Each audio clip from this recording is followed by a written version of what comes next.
Puji Tuhan, selamat pagi saudara yang dikasihi oleh Tuhan.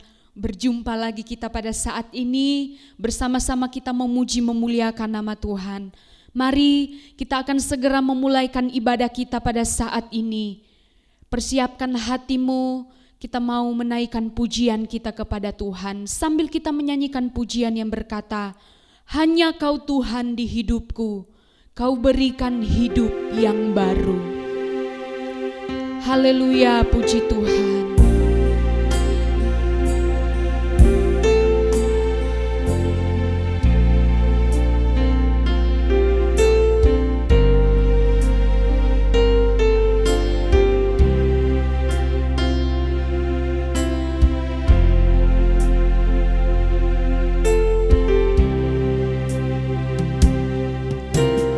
Hanya Kau Tuhan di hidupku, Kau berikan hidup yang baru. Darah-Mu menyucikan, pulihkan hatiku. Ku nyatakan Kaulah segalanya. Engkaulah sumber pengharapan, kuasa-Mu sanggup menyembuhkan. Jiwaku pun berserah hanya kepadamu, Yesus, Kaulah segalanya. Karena salib-Mu ku hidup, karena salib-Mu ku menang. Engkau yang berkuasa, sanggup untuk melakukan mujizat-Mu di hidupku.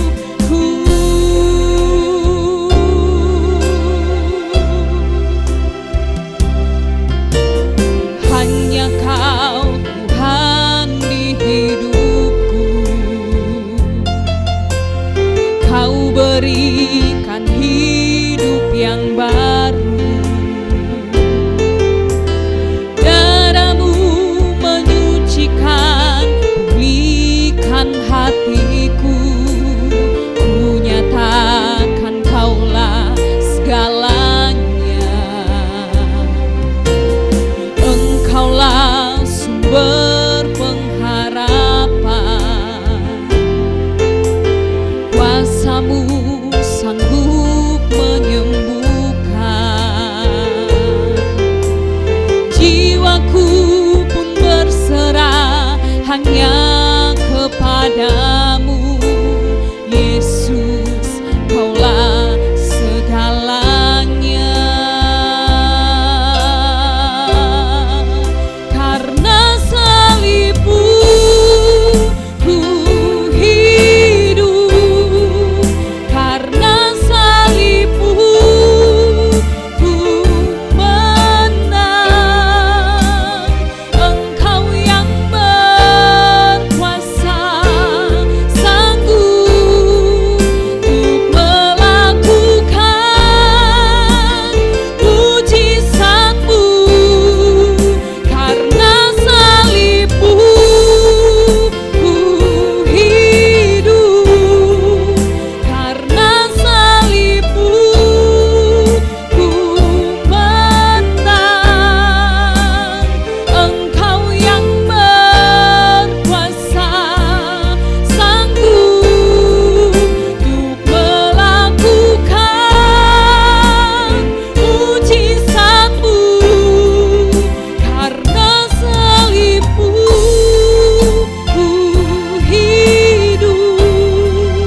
kasih Tuhan, terima kasih. Terima kasih untuk pengorbanan-Mu. Haleluya, haleluya, haleluya, haleluya. Yesus, terima kasih Tuhan. Terima kasih Tuhan Yesus. Terima kasih Tuhan. Kami bersyukur, berterima kasih kepadamu untuk kasih setia-Mu yang terus kami rasakan dalam kehidupan kami Tuhan. Pada saat ini Bapa, kami umat-umat-Mu, kami mau memuji, memuliakan nama-Mu. Jalannya ibadah kami serahkan ke dalam tangan kasih-Mu. Bahkan kami ya Tuhan siap untuk memuji, menyenangkan akan hati-Mu melalui puji-pujian kami. Kami bersyukur hanya di dalam nama Tuhan Yesus Kristus. Haleluya. Amin. Puji Tuhan, saudara yang dikasihi oleh Tuhan, bersama-sama kita mau memuji, memuliakan akan nama Tuhan. Mari kita menyanyikan pujian yang berkata, kasih Allah melingkupi saya. Haleluya, puji Tuhan. Kasih Allah melingkupi saya, lingkupi saya selama-lamanya. Dalam kasih-Nya ku tak takut jua, sebab Allah selalu sanggup nolong saya. Kasih Allah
siapkan hati kita untuk mendengarkan firman Tuhan.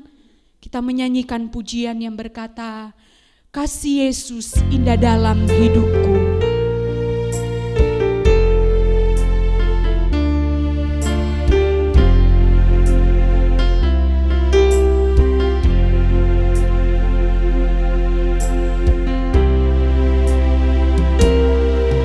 Kasih Yesus indah dalam hidupku, menghiasi hati dan jiwaku. Ku tak dapat hidup tanpa kasih-Mu, Tuhan. Pegang tanganku sepanjang jalanku. Yesus indah dalam hidupku, amin. Menghiasi hati dan jiwaku. Ku tak dapat hidup tanpa kasih-Mu, Tuhan. Pegang tanganku sepanjang jalanku.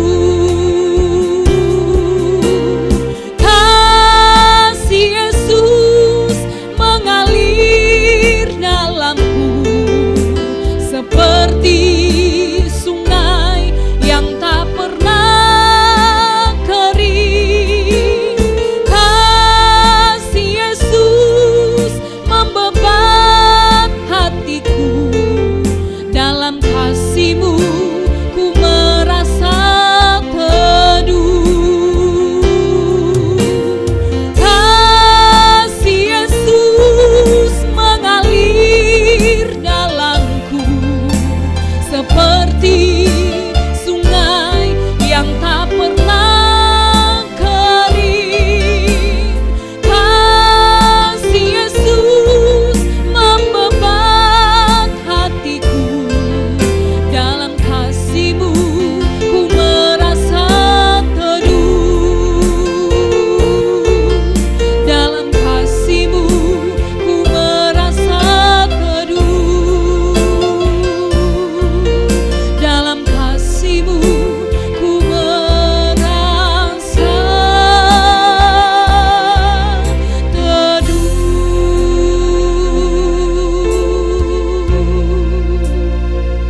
Terima kasih Tuhan. Dalam kasih-Mu kami merasakan ada ketenangan. Dalam kasih-Mu kami merasakan keteduhan bersama Engkau Tuhan. Kami bersyukur, berterima kasih mempunyai Allah seperti Engkau. Siaplah hati kami untuk mendengarkan firman-Mu. Urapi hamba-Mu yang akan memberitakan firman-Mu. Kuatkan kami, jemaat-jemaat-Mu, umat-umat-Mu. Melalui kebenaran firman-Mu, kami boleh dikuatkan dan kami boleh mengalami kemenangan di dalam Engkau. Kami mengucap syukur, kami mau dengarkan firman-Mu hanya di dalam nama Tuhan Yesus Kristus. Haleluya.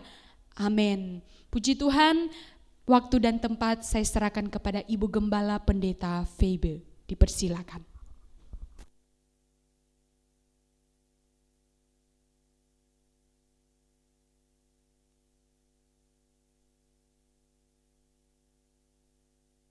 Puji Tuhan, jemaat yang dikasihi oleh Tuhan, khususnya jemaat GPDI Bethlehem, ya, Permata Buana. Oleh karena kemurahan Tuhan, pagi hari ini kita bisa beribadah kepada Tuhan. Amin, saudara. Haleluya, puji Tuhan. Kiranya sukacita Allah boleh menyertai kita bersama. Puji Tuhan. Pagi ini kita akan belajar bersama, ya. Bagaimana kita akan melihat dari kebenaran firman Allah. Saya ingin buka dulu di dalam Amos pasal 2 ayat 4 sampai ayat 5. Amos pasal 2 ayat 4 sampai ayat 5. Ayat 4 saya bacakan.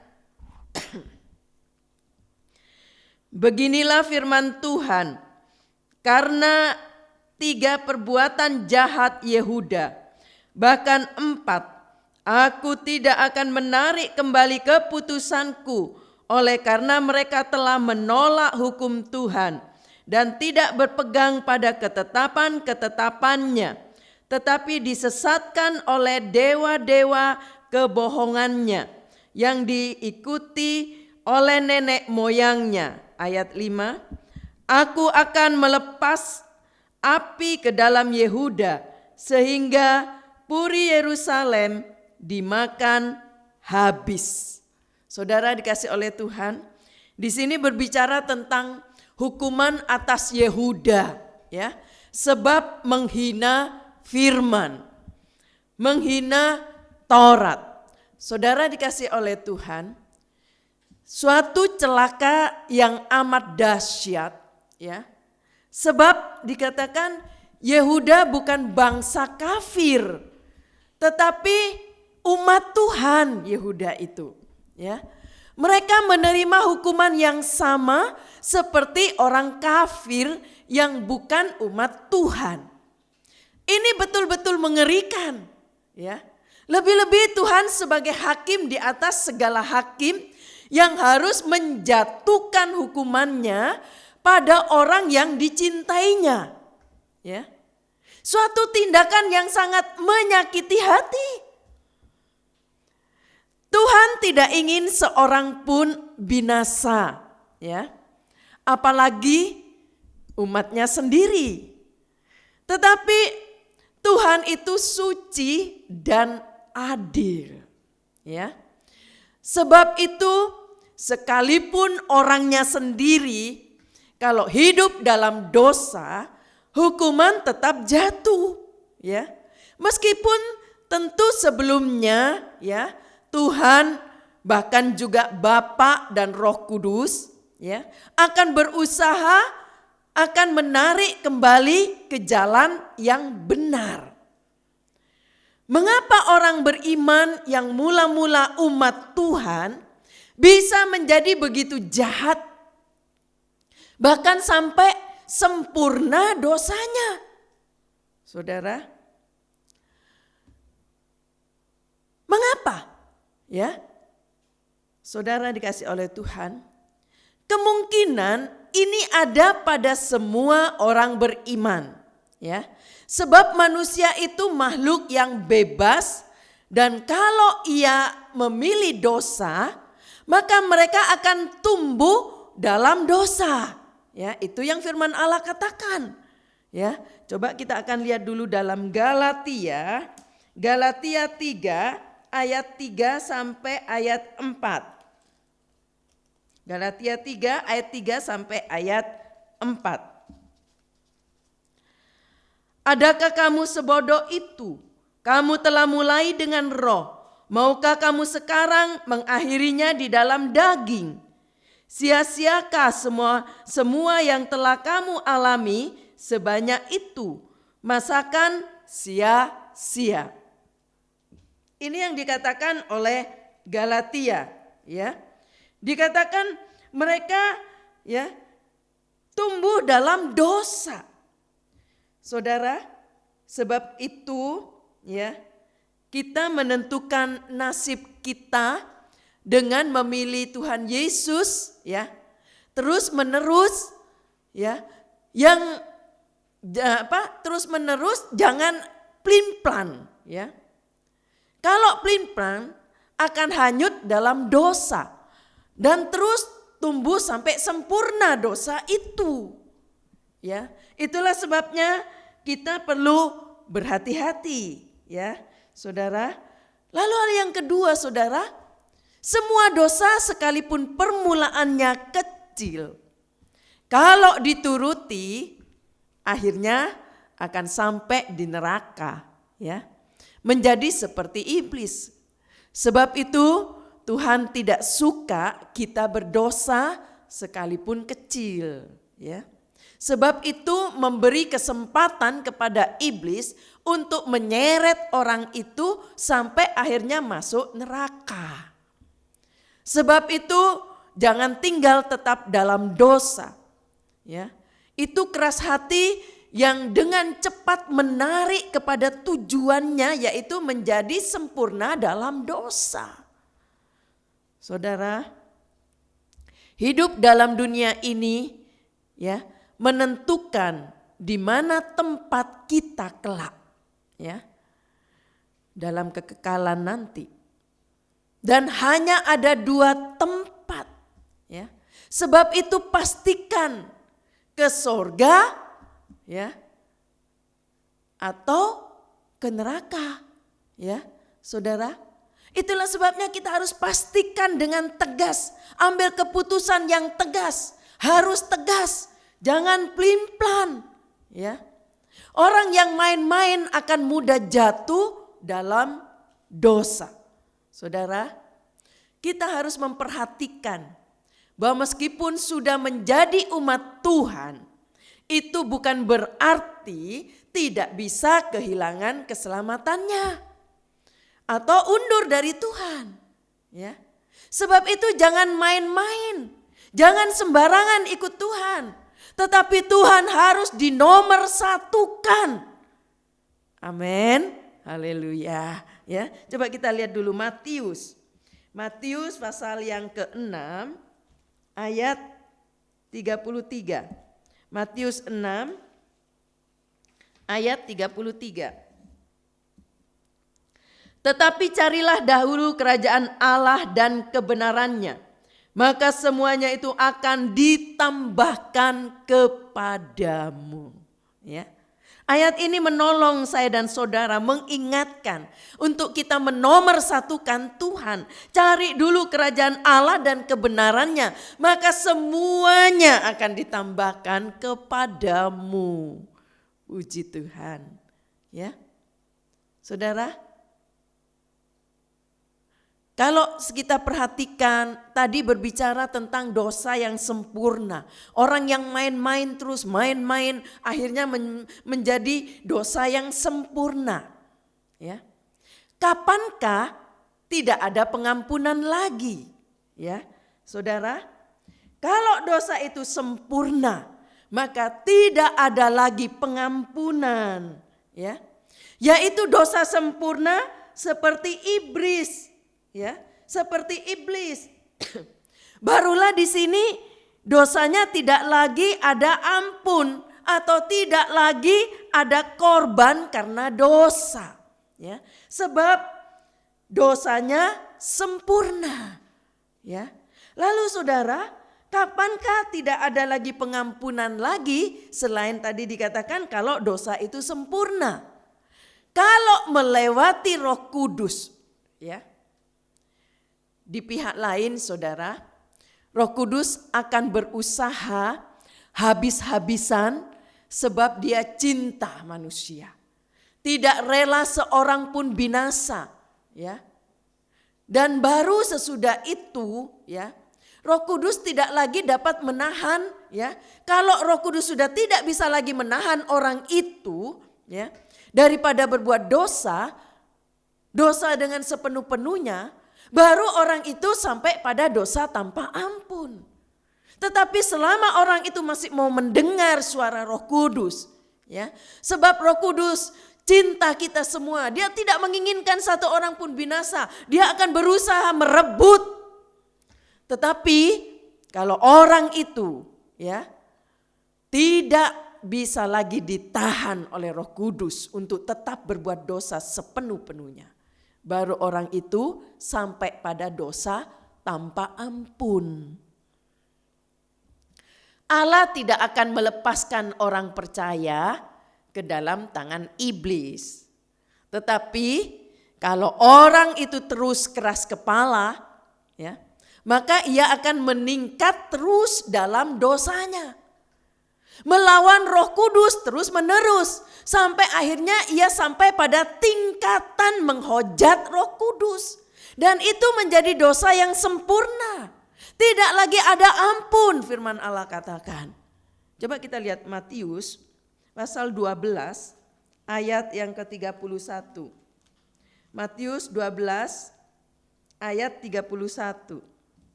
12 ayat 31. Sebab itu aku berkata kepadamu, segala dosa dan hujat manusia akan diampuni, tetapi hujat terhadap Roh Kudus tidak akan diampuni. Ya, ayat ini berkata demikian. Kalau orang terus melawan pekerjaan Roh Kudus, ya, terus dalam dosa, ya, saudara, dan akhirnya menjadi dosa yang sempurna, ya, tidak lagi diampuni. Saudara, itulah sebabnya berhati-hati, ya. Jangan main-main dengan dosa. Kalau kita biarkan hidup terus dalam dosa, ya, keras kepala, tidak mau ditegur oleh Roh Kudus, maka akan meningkat terus dalam dosanya, ya, sampai melawan Roh Kudus, menghujat Roh Kudus.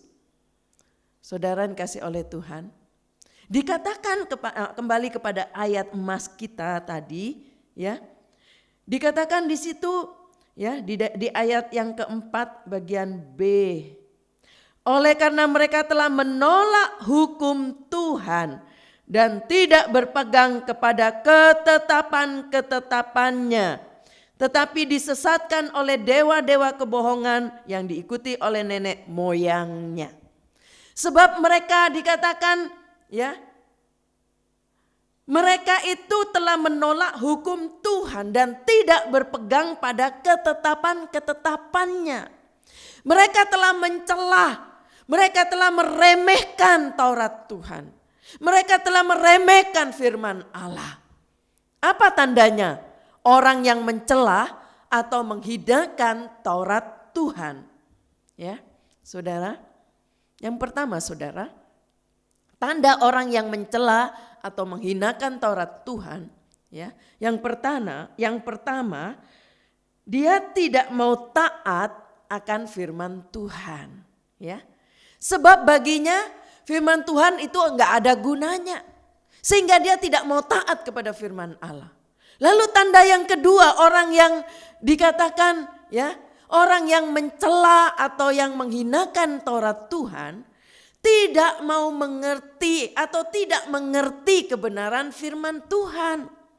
Sebab mereka tidak mau menyelidikinya.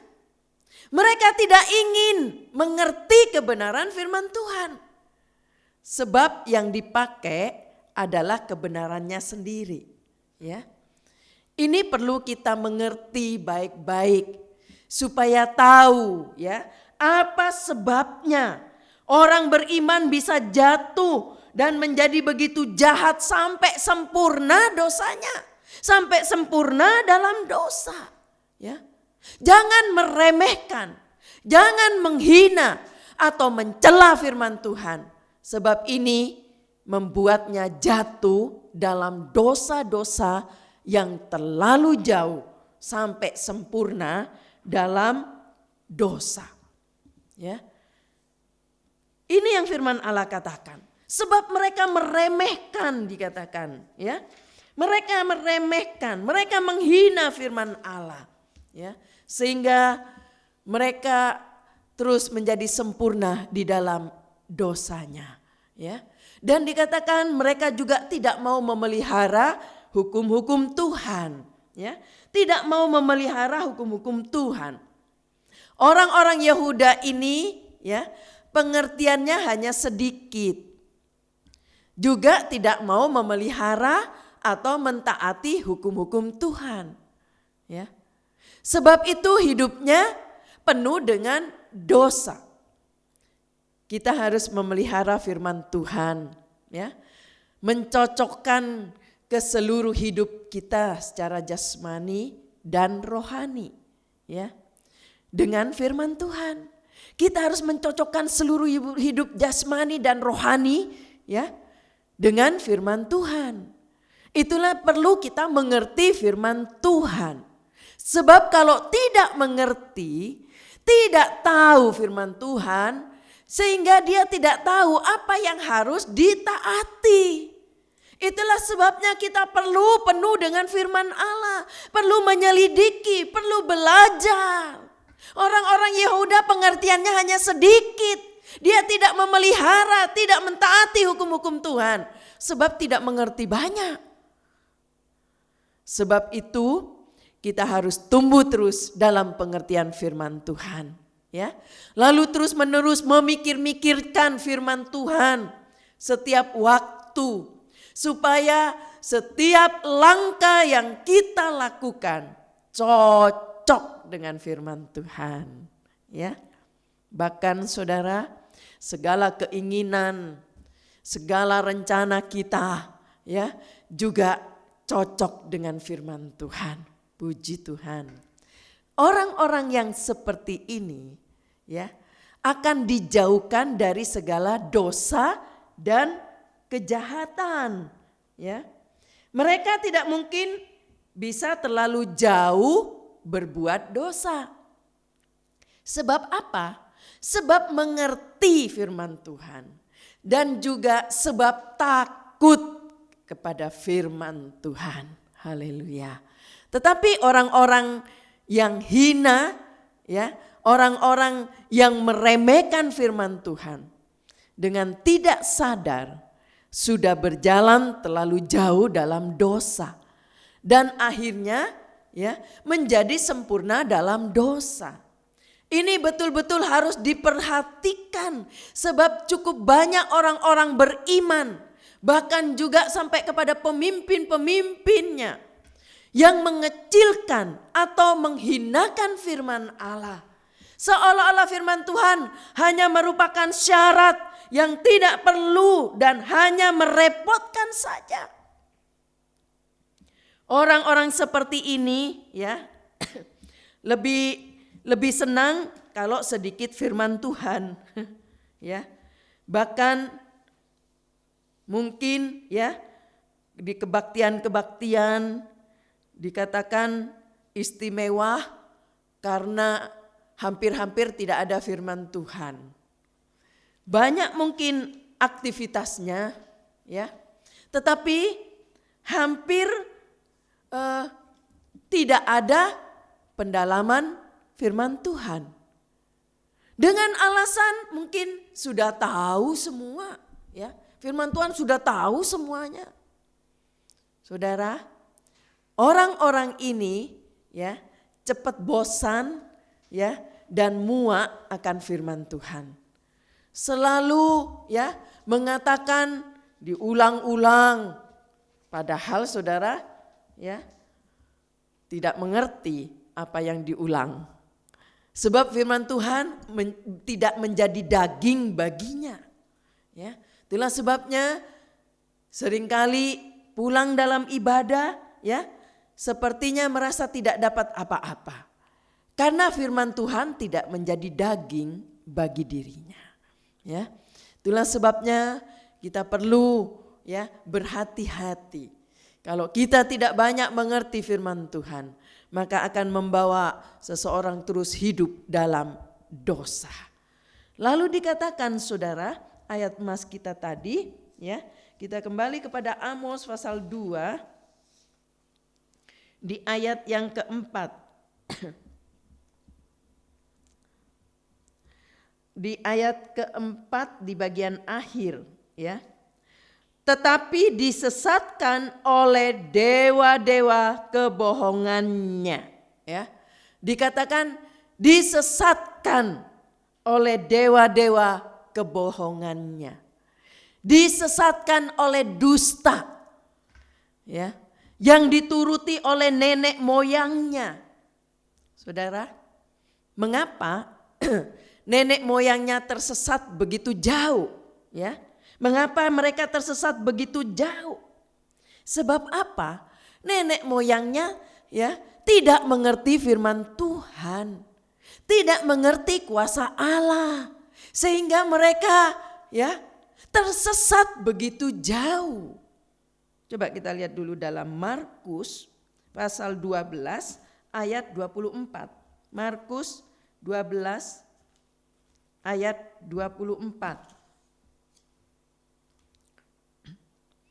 Jawab Yesus kepada mereka, kamu sesat justru karena kamu tidak mengerti kitab suci maupun kuasa Allah.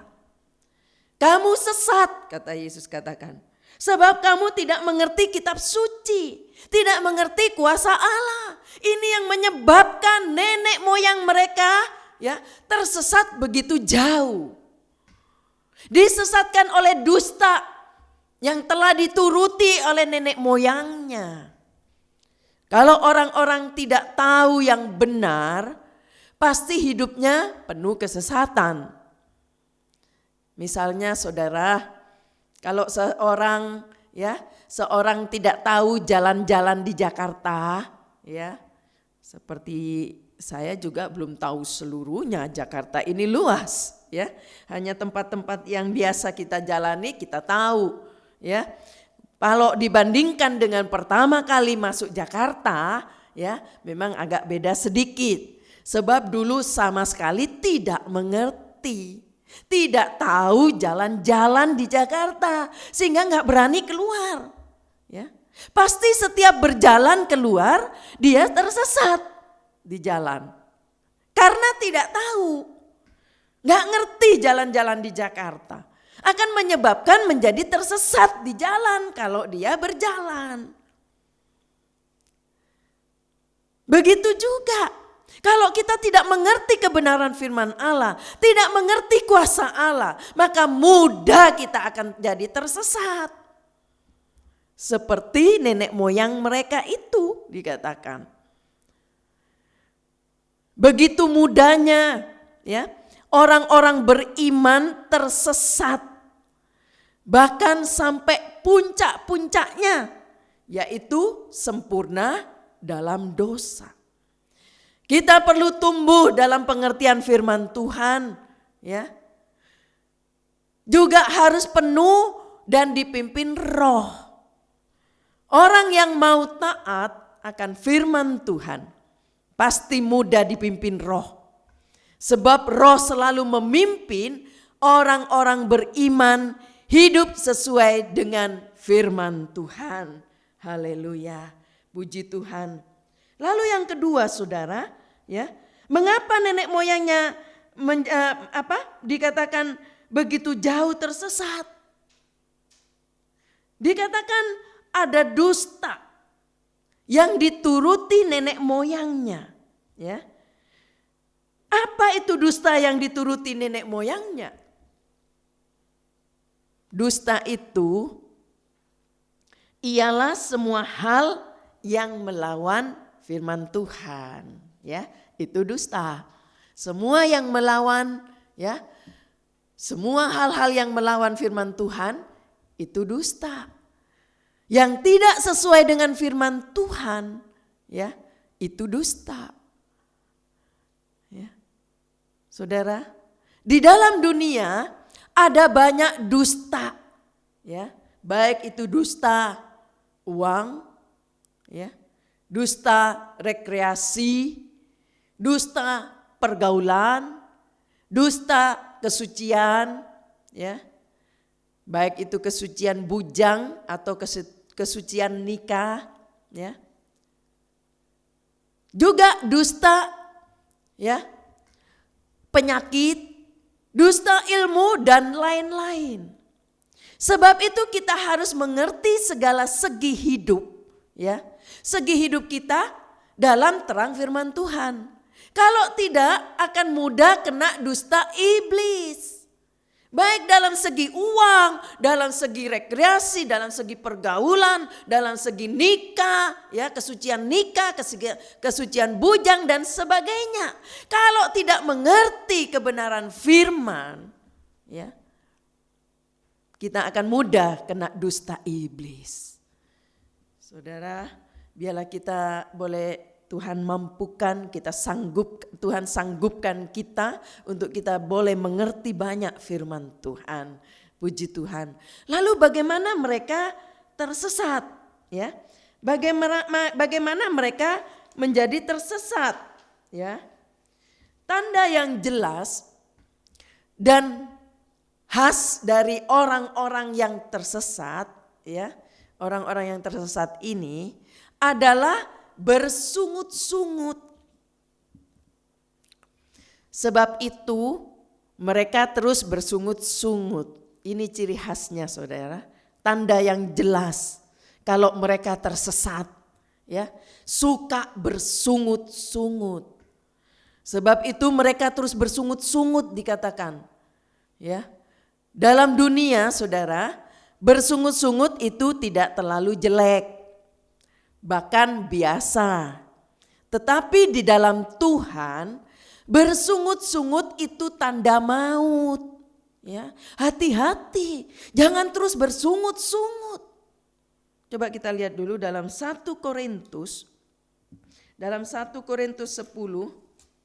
ayat 10. 1 Korintus 10 ayat 10.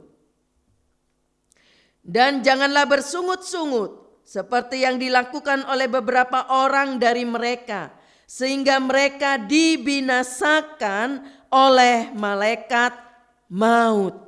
Sehingga mereka dibinasakan oleh malaikat maut karena mereka terus bersungut-sungut. Hati-hati. Ya, tadi saya katakan bersungut-sungut di dunia itu dianggap biasa. Ya. Tidak terlalu jelek mungkin bagi orang dunia. Tetapi di dalam Tuhan bersungut-sungut itu tanda maut. Ya. Mengapa bersungut-sungut itu jahat? Sebab ini tanda tidak percaya akan firman Tuhan. Ini tanda tidak percaya akan janji-janjinya. Dan sebab tidak percaya, mereka tidak masuk Kanaan dikatakan. Mereka tidak selamat. Mereka bersungut terus. Ya. Sebab mereka tidak percaya akan janji firman Tuhan. Kalau mereka percaya janji firman Tuhan, ya, mereka percaya akan janjinya Allah, mereka tidak akan bersungut-sungut. Mereka akan bersyukur dengan apapun yang ada di hadapannya. Tapi dia yakin Tuhan tidak akan tinggalkan. Tuhan akan sertai langkahnya sampai mereka dibawa masuk dalam Kanaan. Kalau saudara kembali kepada pembacaan kita tadi, ya, bahkan juga di dalam Amos pasal 2 di ayat 5, coba kita baca di ayat yang kelima. Amos pasal 2 ayat yang kelima. Aku akan melepas api ke dalam Yehuda sehingga puri Yerusalem dimakan habis. Aku akan mengirim api ke dalam Yehuda yang akan makan habis kelak, ya, yang akan makan habis apa? Mahligai Yerusalem akan dimakan habis dikatakan. Apa yang terindah, ya, di dalam Yerusalem, ya, tidak ada lain melainkan rumah Allah, ya, itu mahligai Yerusalem. Ya. Gak ada yang terindah di Yerusalem, ya. Tidak ada yang lain. Hanya rumah Allah yang adalah mahligai Yerusalem. Penghukuman dikatakan dikirim ke sini, ya. Ada hukuman yang dikirim. Coba kita lihat dulu saudara di dalam 1 Petrus 4. Akan dikirim ke rumah Allah hukuman itu. 1 Petrus 4 ayat 17. 1 Petrus 4 ayat 17. Karena sekarang telah tiba saatnya penghakiman dimulai. Dan pada rumah Allah sendiri yang harus pertama-tama dihakimi. Dan jika penghakiman itu dimulai pada kita, bagaimanakah kesudahannya dengan mereka yang tidak percaya pada Injil Allah? Ayat ini berkata, ya, semua ini, ya, penghukuman ini dikirim ke sini. Rumah Allah, mahligai Allah. Saudara, semua ini karena kejahatan Yehuda dikatakan yang terlalu besar. Kejahatan Yehuda yang terlalu besar sehingga hukuman Tuhan jatuh ke atasnya. Tadi di awal saya katakan, Ya. Memang sedih bagi Allah untuk menghukum, menghancurkan orang-orang yang dicintainya, orang-orang yang pilihannya. Tetapi karena mereka tidak mentaati firman Allah, karena mereka meremehkan firman Tuhan, ya, mereka menjadi tersesat. Sehingga hukuman itu dijatuhkan. Ya. Tadi dikatakan oleh suratan Petrus, ya.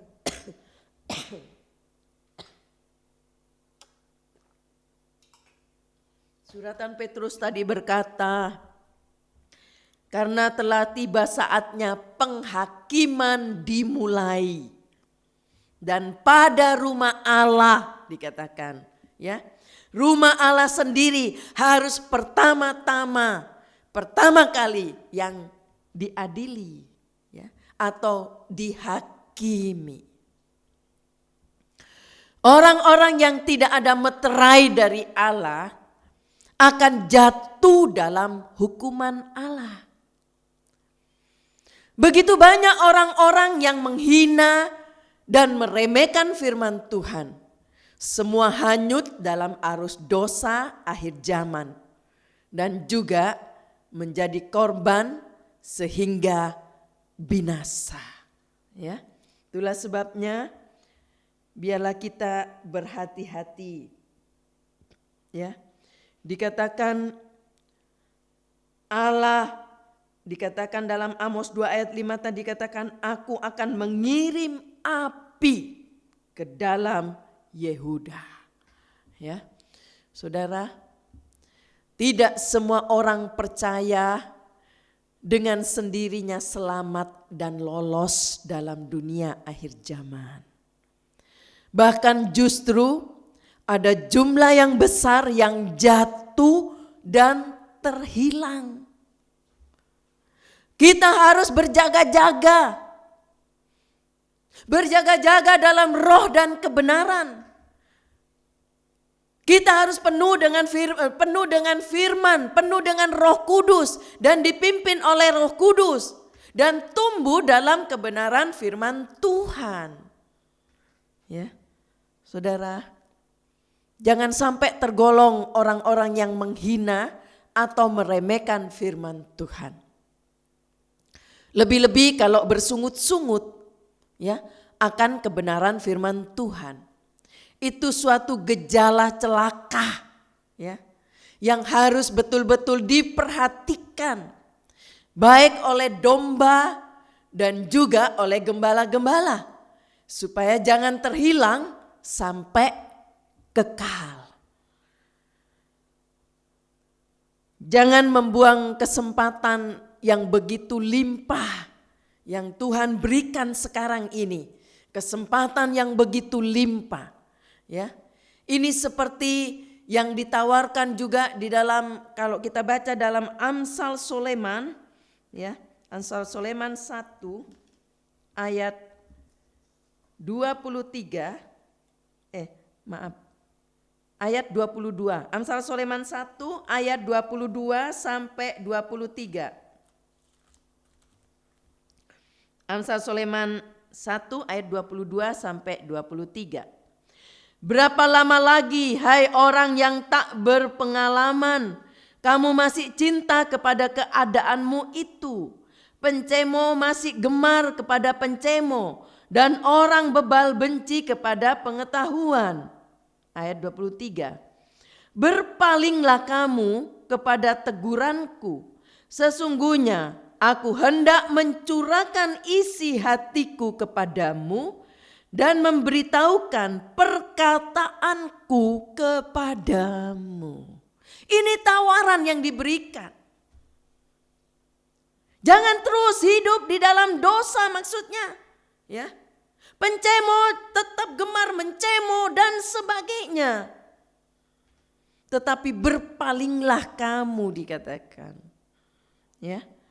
Aku akan mencurahkan isi hatiku kepadamu. Aku akan memberikan perkataanku kepadamu. Aku akan memberikan firman kepadamu. Supaya kita jangan sampai binasa karena hidup dalam dosa. Apalagi dosa yang sempurna, yang tidak diampuni, diserahkan kepada iblis. Saudara, berbahagialah orang yang mengerti dan yang cinta akan firman Tuhan. Dan dia juga akan memakai kesempatan ini baik-baik dalam pimpinan Roh Kudus.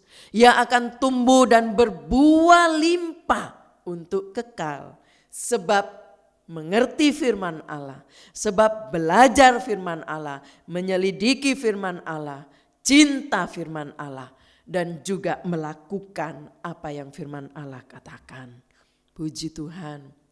Kalau Yesus sudah datang ke dunia ini untuk mengampuni dosa saya dan saudara, itu satu anugerah yang luar biasa yang kita harus jaga keselamatan itu.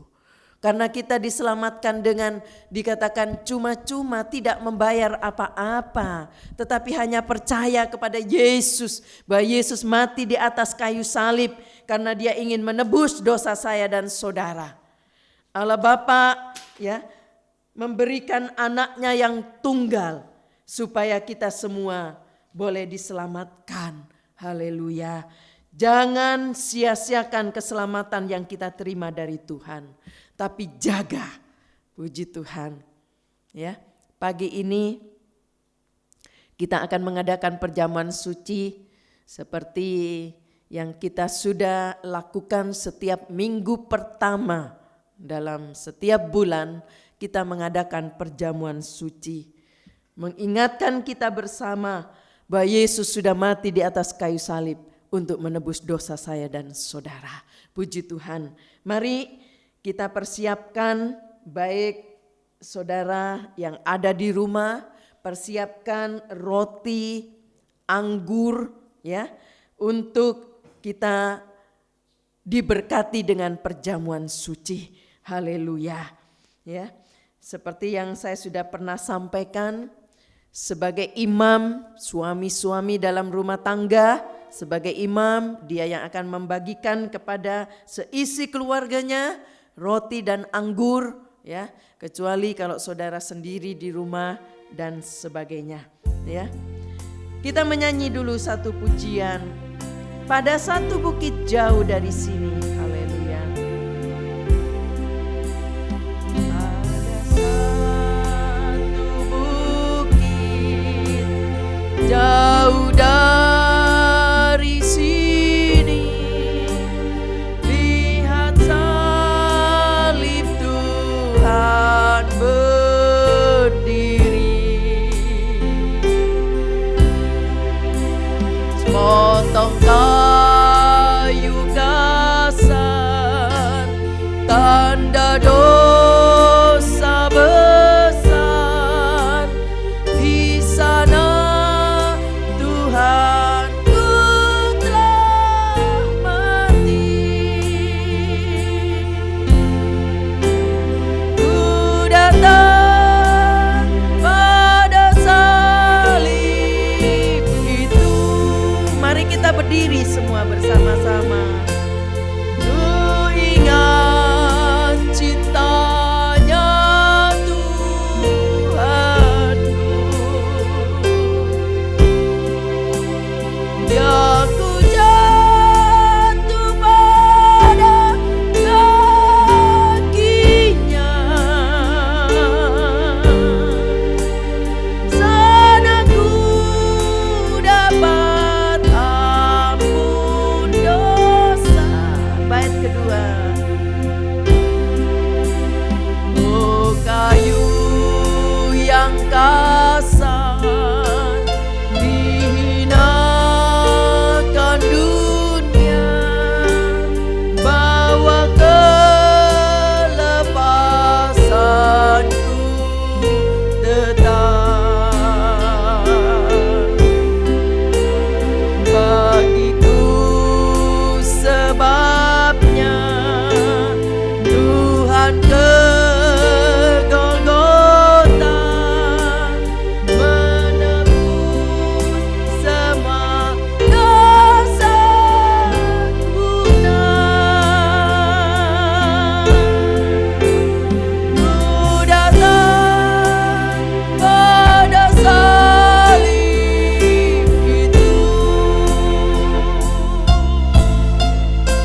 Haleluya.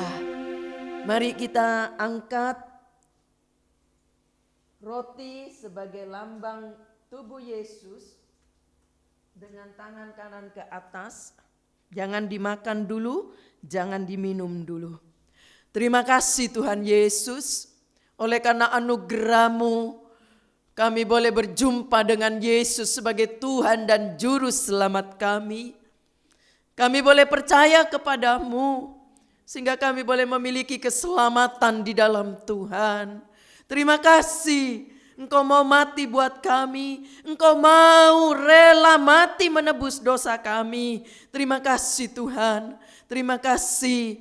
Biarlah kiranya makanan ini menjadi makanan yang benar di hidup kami. Karena ini adalah makanan yang benar akan menyatu di tubuh kami. Karena kami percaya kepada Yesus. Firman Allah berkata, siapa yang makan dan minum anggur atau makan roti perjamuan tidak dengan hati yang benar, hukuman akan turun atasnya.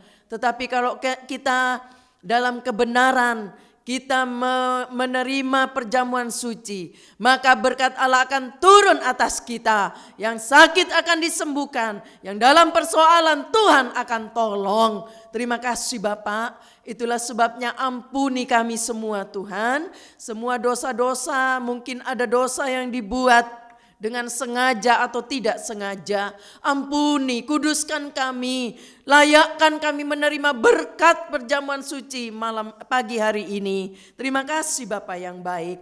Terima kasih Tuhan. Kami yakin Engkau mendengar doa kami yang kami minta kepada-Mu. Sebab kami peralaskan doa ini di dalam nama Tuhan Yesus Kristus. Sekarang saudara-saudara, saya akan bacakan firman Allah.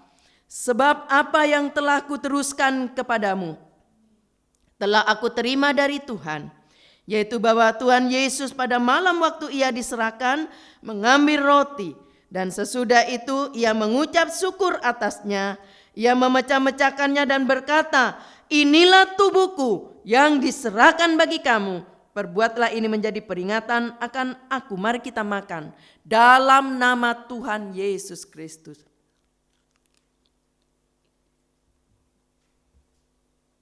Terima kasih Tuhan. Terima kasih. Tubuh-Mu menyatu dengan tubuh kami.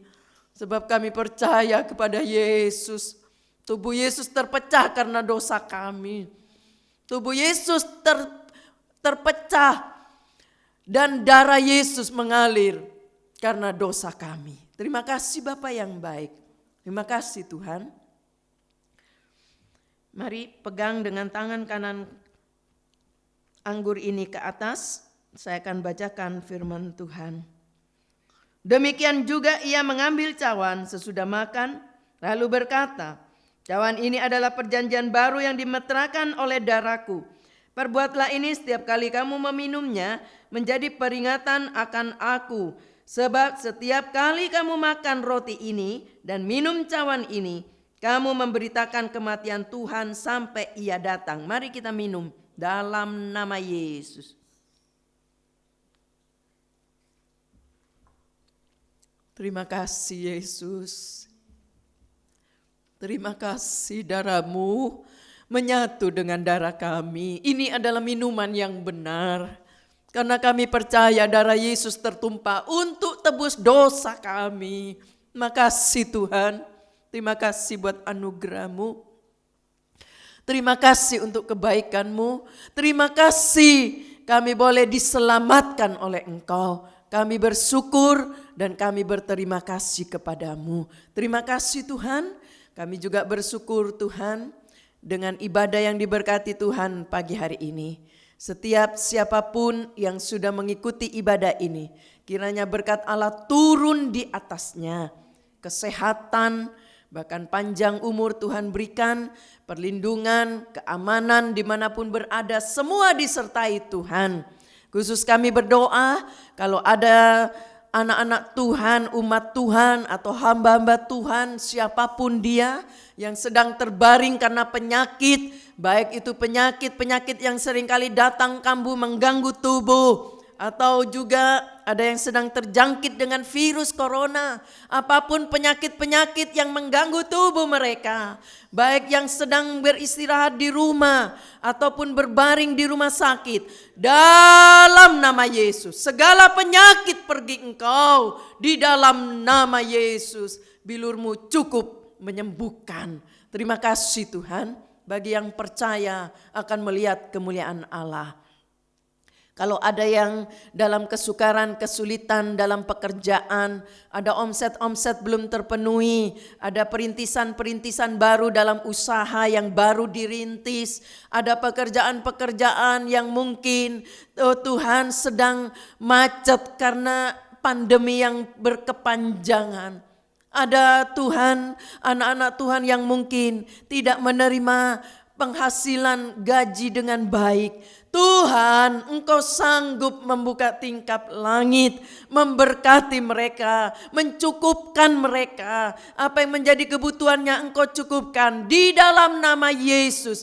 Berkati apa saja yang dikerjakan tangannya, diberkati Tuhan. Kesulitan apapun dalam usaha, dalam nama Yesus. Niat-niat orang berbuat jahat, merugikan, merusak, Tuhan yang bela, Tuhan yang tolong. Terima kasih Bapa yang baik. Kami juga berdoa kalau ada jemaat yang sedang berulang tahun, baik ulang tahun pernikahan, ulang tahun kelahiran, kiranya berikan mereka damai sejahtera, sukacita, ketenangan, kesehatan, umur panjang di dalam nama Yesus. Terima kasih Tuhan.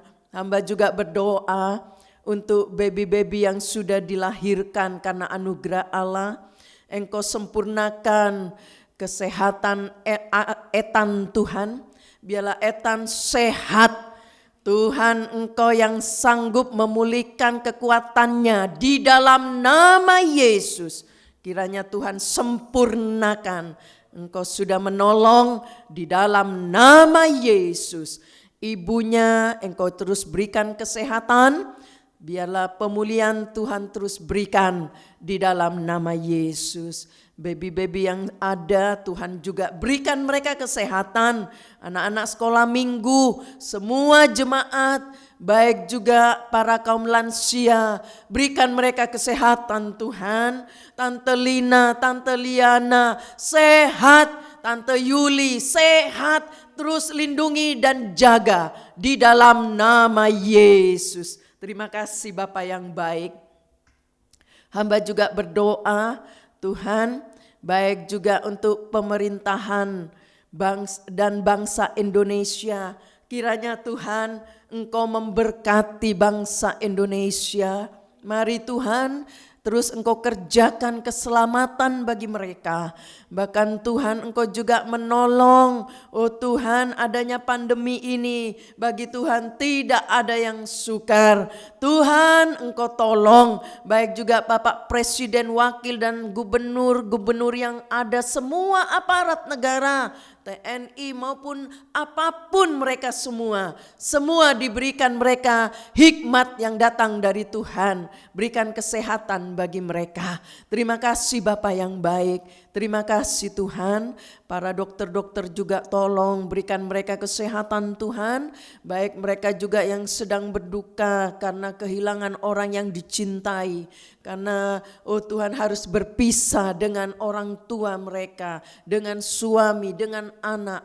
Tuhan hiburkan mereka di dalam nama Yesus. Terima kasih Bapa yang baik. Terima kasih Tuhan.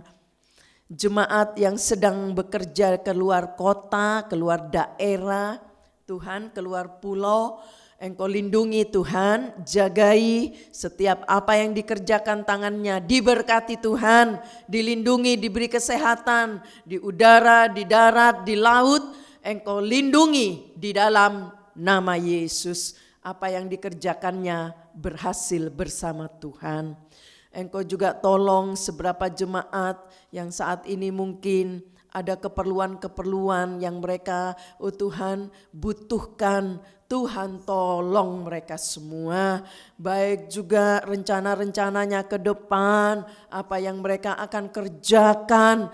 Tuhan tolong di dalam nama Yesus. Terima kasih Tuhan, berkati juga tangan-tangan yang sudah memberi untuk pekerjaan Tuhan, mereka yang sudah memberi kolekte persembahan untuk kas gereja, mereka yang memperhatikan rumah Allah, memperbaiki rumah Allah, para donatur gereja, mereka yang mengembalikan perpuluhan milik Tuhan, mereka-mereka yang memperhatikan pastori, apapun yang mereka buat, Engkau sanggup membuka tingkap langit memberkati mereka semua. Berkati mereka di dalam nama Yesus. Terima kasih Tuhan, terima kasih Bapak yang baik.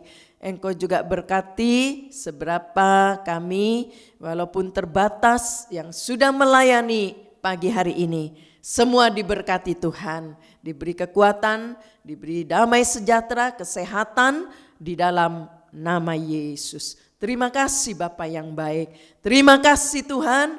Kami yakin Engkau sudah memberkati kami. Jadikan sepanjang hari ini hari yang penuh damai sejahtera, sukacita. Jauhkan dari kami untuk berbuat dosa, tetapi Tuhan lindungi kami semua sehingga kami penuh dengan sukacita Allah. Terima kasih Bapa. Sekarang saudara-saudara yang dikasihi oleh Tuhan, terimalah berkat yang datang dari Allah Bapa. Kasih sayang dari Yesus sebagai putra Allah yang tunggal. Bahkan bimbingan Roh Kudus menyertai kita hari ini sampai selama-lamanya. Di dalam nama Allah Bapa, Anak dan Roh Kudus. Yaitu di dalam nama Tuhan Yesus Kristus. Kami sudah berdoa. Haleluya.